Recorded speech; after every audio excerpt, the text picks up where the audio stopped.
If you're a new player or just don't know what to do next, fret not, I have got you covered. In this video I'm going to be going through some of the things you can do in old school RuneScape and breaking them down into beginner, mid-game and end-game, and any potential benefits that you can gain from doing these. Also, just to give you some examples of things to come.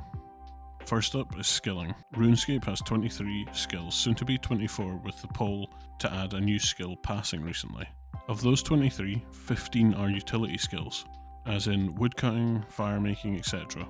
16 if you count Slayer, but I see that more as a combat skill than a utility skill, so I'll just tie that in there.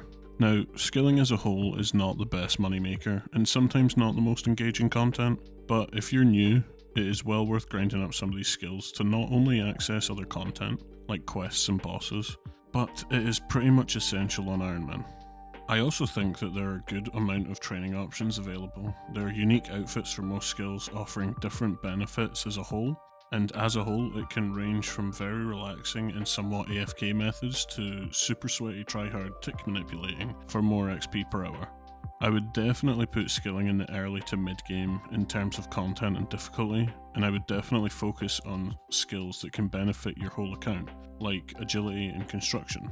Agility will let you run farther and recharge your energy faster, and construction will eventually allow you to teleport all around the world easily. It's just so good for quality of life.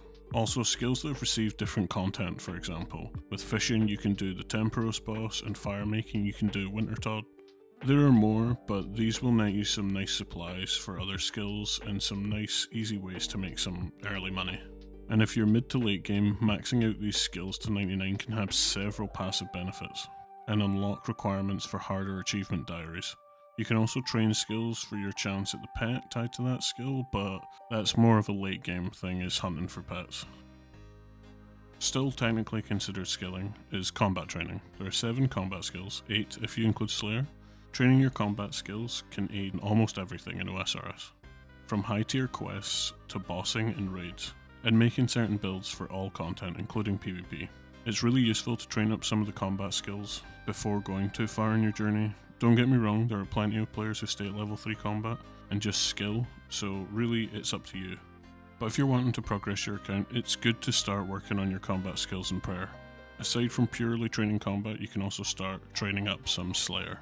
Slayer is a really beneficial and fun skill to train. Basically, you go to a Slayer master, get a task, kill a certain monster, and then you complete it and repeat it for a different monster. This is a really good way to make some money and learn combat in general, and I think it's somewhat of a good way to prepare for bosses, and even in late game, Slayer is still pretty relevant, as a lot of players will train Slayer and take Slayer tasks even past 99.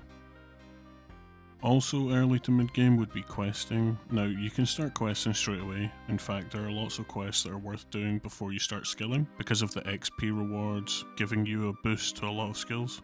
Completing quests around Gielinor will unlock a whole host of benefits, the aforementioned XP rewards, but it will also unlock a lot of content for random minigames to whole regions of the map, with your end game goal in questing being a quest cape.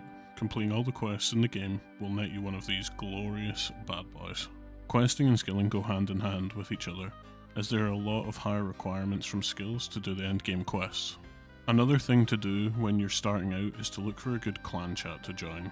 Talking to some players can really help give you some direction, and it's also nice not to play an MMO as a single player game.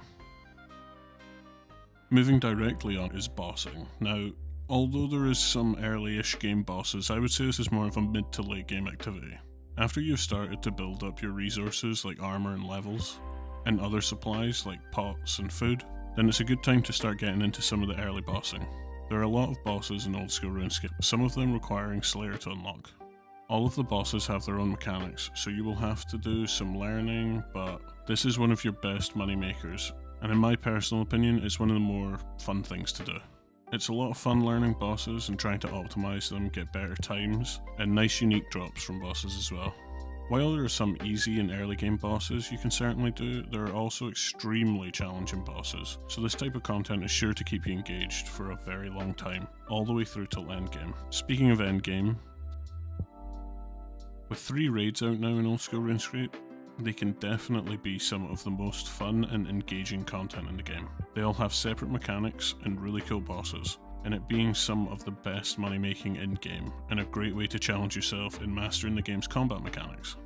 There are 3 raids in total in RuneScape now: Chambers of Xeric, Theatre of Blood, and Tombs of Amasket, all with their own themes and special drops, with gear being dropped from raids being some of the best in the game, and the encounters range from really fun to learn to want to pull your hair out doing the hard mode runs. If you're new, it will be a while before you're raid ready, but I think it's definitely worth the wait.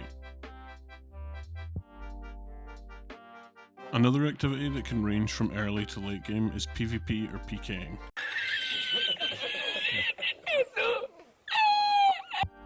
PvP in RuneScape has a few different forms. There is minigame PvP like Last Man Standing, or LMS, which is like a battle royale arena type thing, to PKing on PvP worlds with different builds at the GE or Lumbridge, and then finally Wilderness PvP. There's also some PvM activities and bosses in the wilderness, but you can be killed by other players within your combat bracket. And some areas are multi-combat, meaning you can be targeted by multiple players at once. Now, I've talked shit about PvP before, saying it was dead, but truthfully, I'm just bad, and I'm trying to get better. I played my first few games of LMS recently, and truth be told I had a lot of fun, but I do think it will take a while to get into and a while to get used to and master, definitely.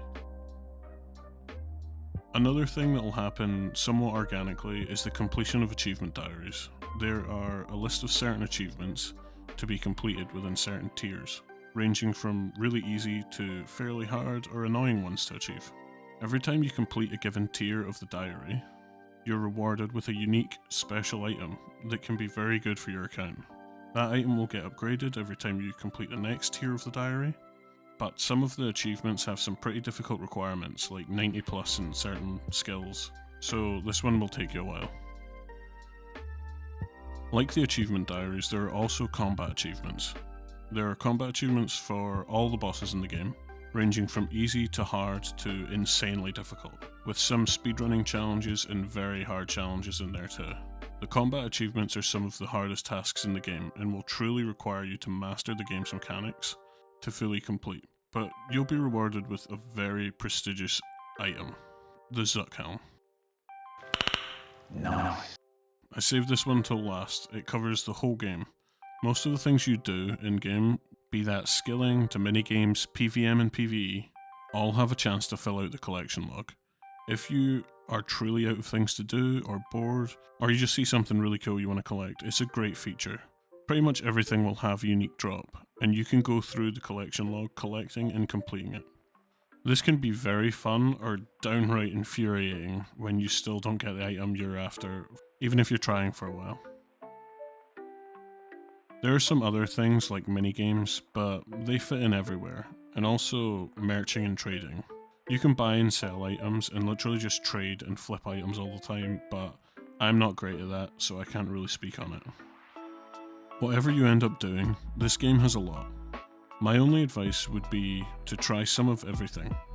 With so much to do, it can be overwhelming, but just try picking a few goals and come back to them if you're feeling a little burnt out. Like I said, there's a lot to do, and there's a nice saying that I like: variety is the spice of life. Diversifying can and will help you from feeling burnout.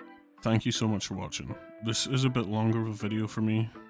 If this helped you in any way or you enjoyed it, leave a like and comment if I've missed anything.